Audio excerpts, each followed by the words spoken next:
में जहां हम आपको न सिर्फ कमोडिटी बाजार की खबरों से रूबरू कराते हैं बल्कि आपके लिए बेहतर ट्रेनिंग कॉल्स भी लेकर आते हैं। आज हमारे साथ दो मेहमान हैं जो आपके सवालों के जवाब देंगे। हमारे साथ विप्र मजूमदार है bmazumdar.com के, और साथ ही बीकानेर से हमारे साथ भूपेश शर्मा है, टेक्निकल एक्सपर्ट है। आप दोनों मेहमानों का स्वागत है। चलिए सबसे पहले बात गोल्ड और सिल्वर की कर लेते हैं, जहां आज तेज गिरावट देखने को मिल रही। गोल्ड की बात करें तो अब 56,200 रुपए के नीचे MCX पर आ गया है। 550 रुपए से ज्यादा की गिरावट यहां पर दिख रही है। चांदी करीब 1,000 रुपए नीचे है, चांदी में भी तेज गिरावट है। अब फिसलकर चांदी 65,000 के करीब MCX पर चांदी आ गई है। भूपेश जी, क्या लग रहा है, कितनी गिरावट आपको टेक्निकली यहां पर दिख रही है गोल्ड और सिल्वर में आज शाम के सत्र में? जी नमस्कार विष्णु मोहन जी। अगर चांदी की बात करें तो सबसे पहले चांदी में 65,700 के नीचे जब तक चांदी का बाजार ट्रेड कर रहा है तब तक इसमें नरमी बनी रहेगी शाम के सत्र के लिए। और मुझे उम्मीद है कि नीचे में बाजार अगर आज के लो तोड़कर नीचे चलता है तो नीचे में 64,660 और उसके नीचे 64,090 तक के भाव शाम के सत्र में देखने को मिल सकते हैं। इसी के साथ गोल्ड की बात करें तो गोल्ड में 56,185 का जो दाम अभी ट्रेड हो रहा है, यहाँ पर 56,350 के नीचे जब तक गोल्ड का भाव ट्रेड कर रहा है तब तक इसमें नरमी बनी रहेगी। और नीचे में आज शाम के सत्र में अगर आज शाम के लो तोड़कर मार्केट नीचे ट्रेड होता है तो मुझे उम्मीद है 55,835 और उसके नीचे 55,630 तक के भाव संभावित रहेंगे। ओके, चलिए अब सवाल जवाब ले लेते हैं। महेंद्र है सूरत से। गोल्ड 53,000 रुपए में आने में कितना वक्त लगेगा आपको? बिटकॉइन आपको लग रहा है कि 53,000 गोल्ड दिखाएगा? इतनी गिरावट आएगी क्या गोल्ड में? तो देखिए, अभी एक करेक्शन तो एक था और उसको थोड़ा एक्सटेंड कर रहा है मार्केट। और उसका एक्सटेंड करने का रीजन है कल का जो यूएस का सीपीआई रीडिंग था, स्लाइटली अबव एस्टिमेट जैसा आ गया था 6.5। तो उसी कारण थोड़ा डॉलर में पुल बैक आया था, उसी कारण गोल्ड में थोड़ा करेक्शन है। और ये करेक्शन मुझे नहीं लग रहा कि बहुत ज्यादा है। थोड़ा शॉर्ट टर्म में तो बॉटम आज ही लग रहा है कि थोड़ा सा इंट्राडे बॉटम भी बना दे, 55,800 के आसपास ही बना सकता है मतलब। और स्पॉट गोल्ड में भी यहाँ से $10-15 का गिरावट थोड़ा स्कोप है, लेकिन 53,000 तक आना थोड़ा सा मुश्किल हो जाएगा मेरे हिसाब से। अगर गोइंग फॉरवर्ड भी करेक्शन भी आए तो करेक्शन बहुत ज्यादा डीपर नहीं रहेगा, और मेरे हिसाब से गोल्ड थोड़ा तेजी में ही है ओवरऑल आउटलुक इस साल के लिए भी। तो इतना डिक्लाइन नहीं है शॉर्ट टर्म में। शायद आज के लिए अगर मैं देखता हूँ तो 55,800 ये सब लेवल, 850 ये सब लेवल पॉसिबल है, जहाँ पे मैं प्रिफरेबली बाइंग प्रेफर करूँ। ओके, अभी बाइंग की ही सलाह है। लोअर लेवल पे जो गिरावट आई है उसमें खरीदारी की सलाह है। राज हैं MP से। चांदी 3 मेगा लॉट बिटकॉइन इन्होंने 69,000 रुपए में खरीदा है। चांदी अब आ गई है 65,000 के आसपास। क्या करना चाहिए इनको, क्या सलाह देंगे आप? 69 की बाइंग है, काफी नुकसान हो रहा है, कैसे नुकसान को कम करें? उम्मीद करें या निकल जाए? देखिए, सिल्वर में तो पहले से एक रेंज बाउंड जैसा ट्रेंड था, उसको तोड़ के मार्केट थोड़ा सा अभी थोड़ा ड्रिफ्ट कर रहा है। लेकिन अगर आप सेलिंग देखेंगे, जो लेटेस्ट जो सेलिंग है 68,000 से जो 3,000 रुपए का गिरावट है, वो शार्प जैसा गिरावट नहीं है। लेकिन यहाँ पे अभी तो ट्रेंड तो भी फिलहाल के लिए वीक ही है, और आज का सेशन भी शायद वीक रह सकता है। और इनको जो भी काम करना है, पहले तो ये चीज जरूरी मान के चले कि कोई भी अगर आप ट्रेड करते हैं, क्योंकि ये फ्यूचर्स मार्केट है, ये कैश जैसा नहीं है, तो यहाँ पे प्रिफरेबली स्टॉप लॉस लाके काम कीजिएगा। देखिए, आपका जब ये लेवल टूट गया था अराउंड 67,000 का लेवल टूट गया था, तो ये रेंज से निकल गया। 67,000 नहीं, सॉरी, ये 67,700 का जो रेंज था जब टूट गया था, तब ये थोड़ा सा दिकदारी कर गया। तो अभी फिलहाल के लिए अभी लॉस में है। और अगर उनको अगर होल्डिंग कैपेसिटी ज्यादा है तो 4,500 के नीचे अगर स्टॉप लॉस मेंटेन कर सकते हैं तो वो मेंटेन कर सकते हैं। और नहीं तो अगर और थोड़ा गिरावट से उनको पैनिक आता है पोजीशन में, देखिए साइकोलॉजी और उनका capacity of holding is also important. अगर उससे प्रॉब्लम होता है तो निकल जाना बेहतर है, नहीं तो स्टॉप लॉस लाके थोड़ा पुल बैक के लिए वेट कीजिएगा। लेकिन 69,000 अभी आना मुश्किल है, रेंज तो रहा है, तो टाइम लगेगा सिल्वर में। ओके, यानी चांदी में वक्त लगेगा। जो स्टॉप लॉस बताते हैं एक्सपर्ट्स, उसका आप ध्यान रखा करें। अगर स्टॉप लॉस हिट होता है तो निकलने की कोशिश करें, और जो भी ट्रेड करे बिना स्टॉप लॉस के ट्रेड नहीं करे। और अपने फाइनेंशियल एडवाइजर से भी सलाह जरूर ले। अगर खुद की रिसर्च करते हैं तो रिसर्च इतना पक्का जरूर करें कि ताकि आपको ज़्यादा इतना गहरा नुकसान और इतना वेट नहीं करे। जब भी करे अपने स्टॉप लॉस को एक तय कर ले कि कितना आप नुकसान झेल सकते हैं, और टेक्निकली अगर आप परख सकते हैं तो वो भी करें, उसके हिसाब से स्टॉप लॉस लगा लें। जितेंद्र है गुरुग्राम से। सोना, चांदी और नेचुरल गैस तीनों में इंट्राडे में ट्रेड जानना चाह रहे हैं। भूपेश जी, क्या सलाह देंगे? Gold, silver, natural gas. जी, सबसे पहले नेचुरल गैस की बात करते हैं। नेचुरल गैस का मार्केट काफी दिनों से पिटा हुआ मार्केट है। ऊपर भाव से अच्छा खासा ओवरसोल्ड पोजीशन में ट्रेड कर रहा है मार्केट अभी। जब तक बाजार अभी शॉर्ट टर्म में 208 के नीचे ट्रेड नहीं करता, तब तक इसमें ले वाली का काम कर सकते हैं। 208 के नीचे का स्ट्रिक्ट स्टॉप लॉस फॉलो करना चाहिए। अपसाइड में 217 और 220 के भाव देखे जा सकते हैं। ओके। दूसरा, अगर गोल्ड और सिल्वर की बात करें तो अभी जैसे थोड़ी देर पहले भी मैंने बोला कि आज शाम के सत्र में अगर चांदी का बाजार आज के लो के नीचे ट्रेड करता है तो बिकवाली करनी चाहिए और नीचे में 64,600 और 64,080 के टारगेट संभावित रहेंगे।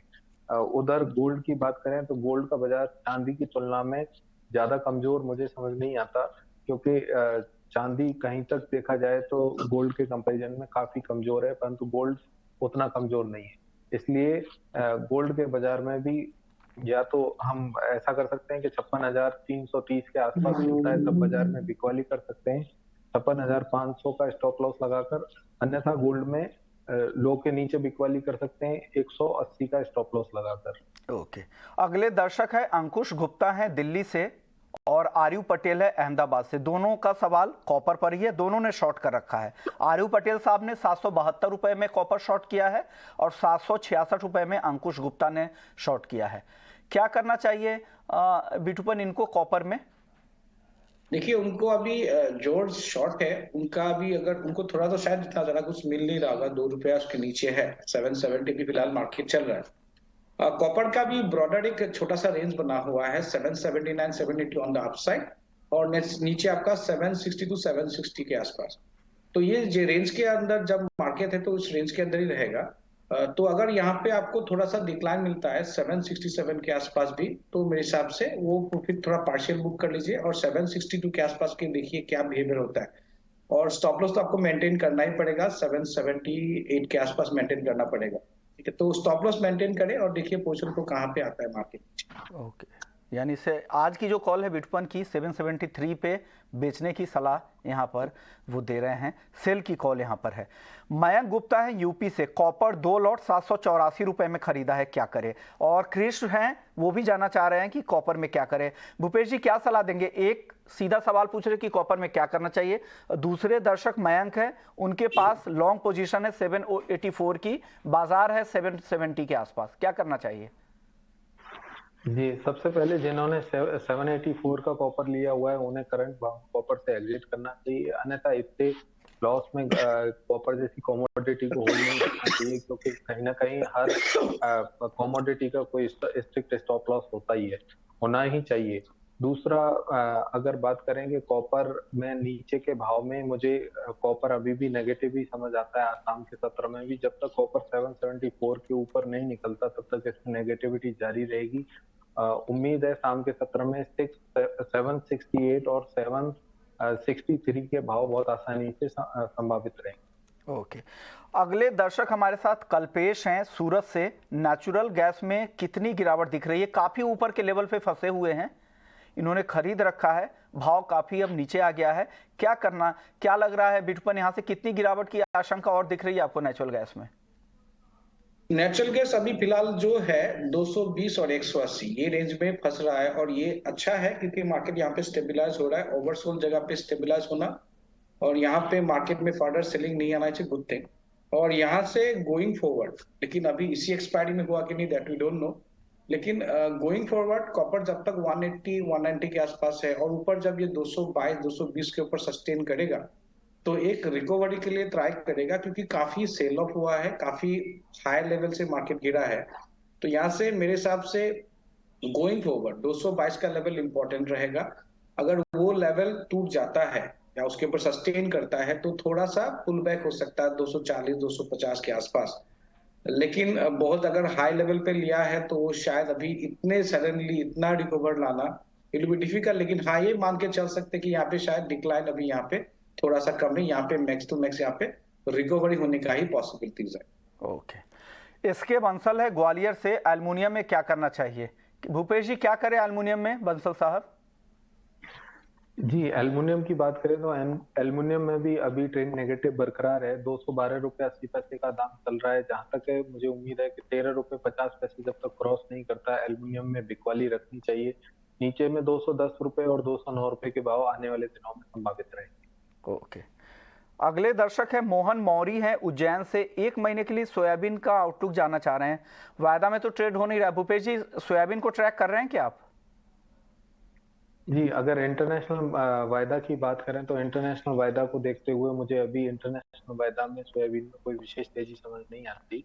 कुछ अमेरिका में और ब्राजील की बात करें तो ब्राजील में कुछ सूखे के कारण एक बार थोड़ा सा तेजी का बाजार दिख रहा है, परंतु ओवरऑल मार्केट का ट्रेंड अभी भी नेगेटिव बना हुआ है, इसलिए सोयाबीन में हाजिर के बाजारों में मुझे तेजी समझ नहीं आती है।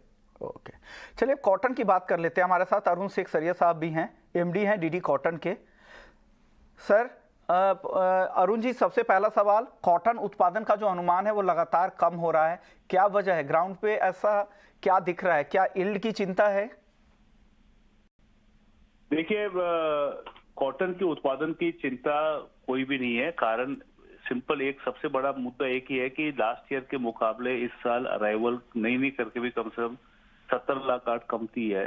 सेम टाइम 31 जनवरी 2022 और 31 जनवरी 2023 में नियरली अबाउट 75 लाख का डिफरेंस है। तो ये सबसे बड़ा एक मुद्दा है। बट ये मुद्दे को लेके ये कहना कि भाई क्रॉप कमती है, वो गलत है।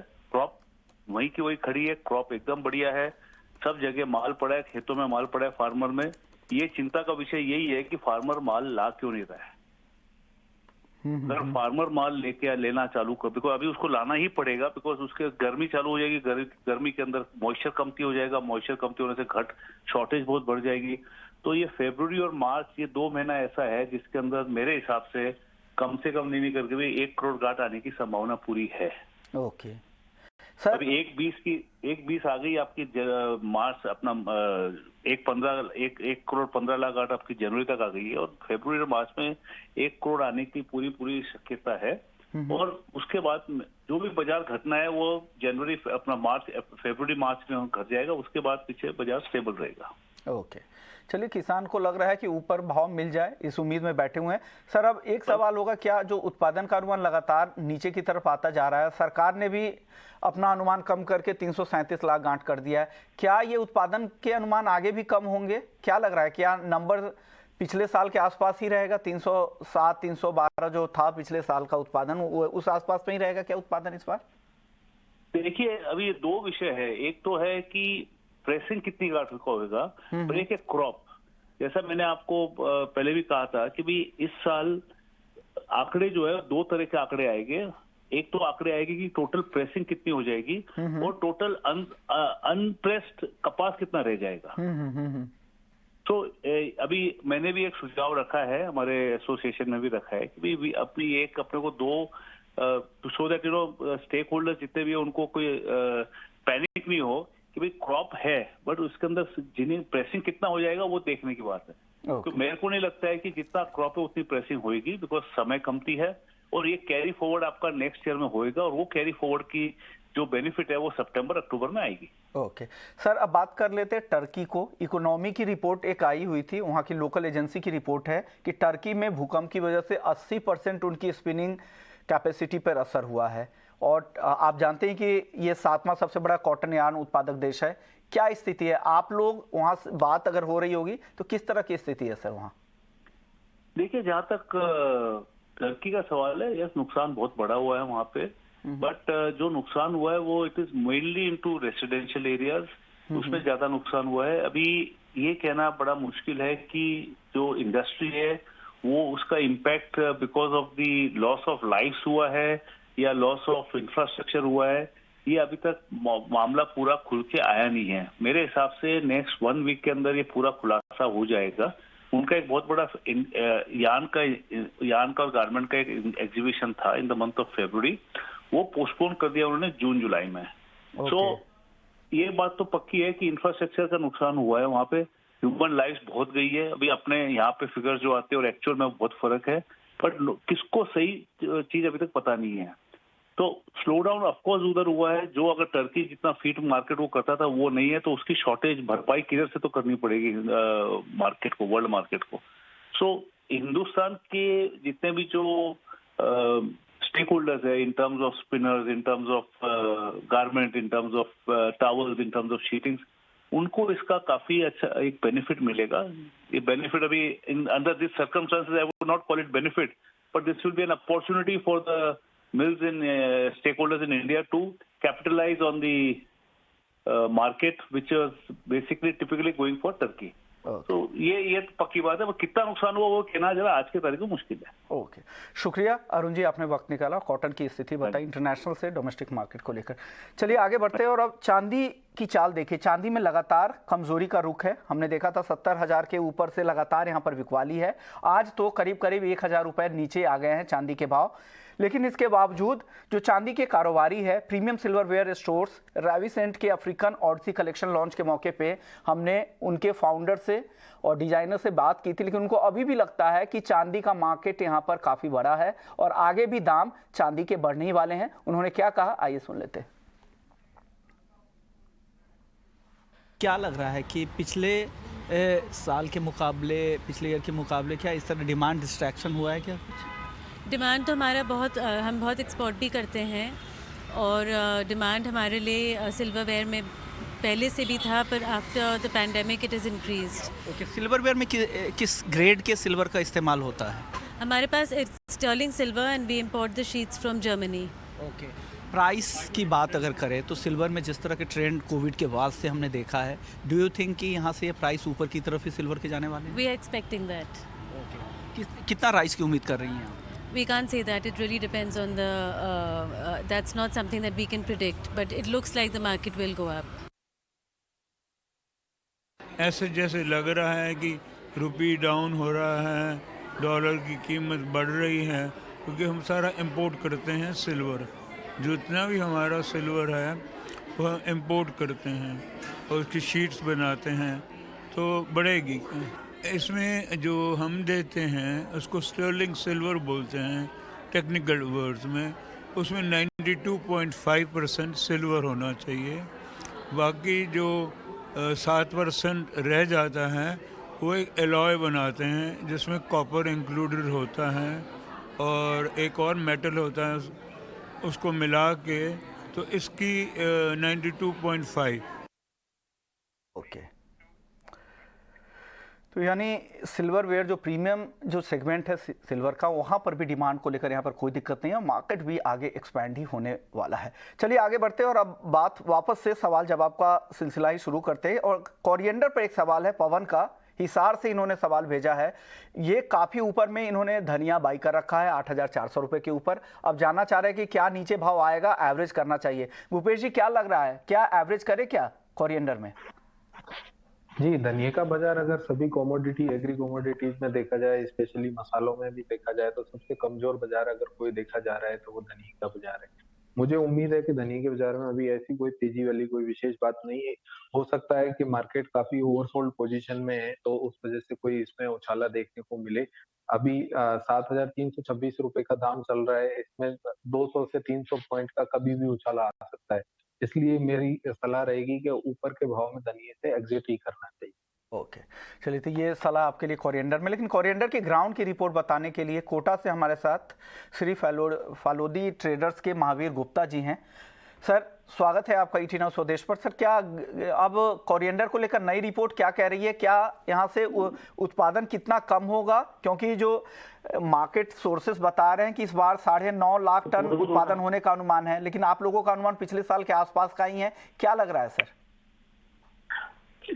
सर एक्चुअली अभी धनिया अपने बिल्कुल नीचे के मुकाम पर आ चुका है, जो लोवेस्ट बॉटम जिसे बोलते हैं। अब चूंकि पिछले साल का जो उत्पादन था उसकी अपेक्षा कर इस साल ज्यादा उत्पादन है, जैसे 8 लाख मैट्रिक टन इस बार सोच के चल रहे हैं, उतना उत्पादन आना चाहिए जो पिछले साल करीब 5 लाख से 6 लाख के बीच में था। लेकिन उसके कारण पहले ही बाजार काफी टूट गया है, क्योंकि एक आमना रूपी जो भविष्य में हम देख रहे थे कि बहुत अच्छा सोइंग हुआ है, बहुत अच्छा क्रॉप आने का चांसेस है, तो उसके डर से पहले ही बाजार एकदम नीचे चला गया है। तो अब फर्दर मुझे तो इसमें जाने की उम्मीद लगती नहीं है, लेकिन ये बहुत बढ़िया बॉटम आया है, यहाँ पर माल लेना बनता है। ओके सर, तो यहाँ पे खरीदारी की सलाह आप दे रहे हैं, आपको लग रहा है कि यहाँ से भाव ज्यादा नहीं गिरेंगे? बिल्कुल नहीं गिरेंगे सर। यहाँ से 2-3 रुपए 4 रुपए की रिस्क होती है, लेकिन बढ़ने के चांस ज्यादा है क्योंकि पाइपलाइन पूरा खाली है, तो माल सबको लेना है और नए धनिया का सभी इंतजार कर रहे हैं नई फसल का। ओके सर अब दो छोटे छोटे जवाब दीजिएगा महावीर जी। आवक की क्या स्थिति है फिलहाल कोटा की मंडियों में? अभी यहाँ आवक मार्च में बढ़ेगी सर। यहाँ पे धनिया की कटाई चालू है, मार्च में यहाँ पे नए धनिया की अराइवल बढ़ेगी। अभी सिर्फ गुजरात में आ रहा है। ओके, और सर वहाँ मंडियों में भाव क्या है? मंडियों में भाव अभी जो गीला माल आता है मॉइस्चर वाला, जिसमें 25% तक मॉइस्चर है, वो 45 से 47 रुपए बिक रहा है। तो सर लेकिन वायदा से तो काफी गैप है सर, भले ही मॉइस्चर वाला ही हो लेकिन बहुत ज्यादा गैप नहीं दिख रहा है भाव। वायदा में लगने लायक नहीं ना सर। वायदा तो अभी जो लगेगा अप्रैल में लगेगा, डिलीवरी अभी छूटेगी 1 अप्रैल के बाद छूटेगी, तो उसके लिए अभी इसको तैयार करना है। इसमें बहुत कुछ गील है, मतलब 25% गील है। तो ये जो किराना काउंटर वगैरह ये जो लेवल होते हैं ना, इनके लिए होता है ये कोई भी माल लगने योग्य नहीं है। मतलब इसको कैसे भी सुखा के भी NCDX में लगाने या किसी भी कंज्यूमर को बेचने का, जैसे मसाला वालों को, उसके काम का नहीं है। ये डायरेक्ट किसान खेतों से ला रहा है। ओके, यानी क्वालिटी पैरामीटर्स पे वो फिट नहीं बैठता। जो एक्सचेंज के जो पैरामीटर्स है, जो क्वालिटी कंटेंट आपको रखना है वहां पर मॉइस्चर भी आप जोड़ेंगे ना, तो 47 वाले को अगर 75% माल मिलता है उसमें, तो बात जाके 72 रुपये पड़ेगा अपने को। अगर NCDX में लगाएंगे हम, तो हमें वही कॉस्ट आएगी उसकी सुखा कर। ओके, शुक्रिया गुप्ता जी, आपने वक्त निकाला। आज हमने गेहूं के उत्पादन को लेकर क्या हालात है, इस पर खाद्य सचिव संजीव चोपड़ा जी से खास बातचीत की है। उन्होंने क्या कहा है गेहूं के स्टॉक को लेकर, किस तरह का मार्केट की स्थिति है, आइए वो एक्सक्लूसिव बातचीत आपको सुना देते हैं। With regard to the procurement anticipated during the coming procurement season for wheat, we are having a meeting on the 1st of March with the states, and we would firm up our procurement targets in that meeting. But speaking from the production point of view, as you're aware, the advance estimates look very positive, and we are expecting production of almost under 13 million tons. So that's a good development. With regard to the prices, they have come down after the open markets sales that the government announced. First round of auctions happened about 2 weeks back. The second round of auction is happening as we speak. So we are hopeful that with these measures that the central government has taken, the prices should cool down and bring some cheer to the customers and the consumers. तो ये थे खाद्य सचिव जो गेहूं पर बात करते हुए संजीव चोपड़ा साहब। चलिए, शो को समाप्त करने का वक्त आ गया। शुक्रिया बिटफन आपका, भूपेश जी आपका, आप लोगों ने वक्त निकाला और दर्शकों के सवालों के जवाब दिए और पूरा आउटलुक भी समझा दिया।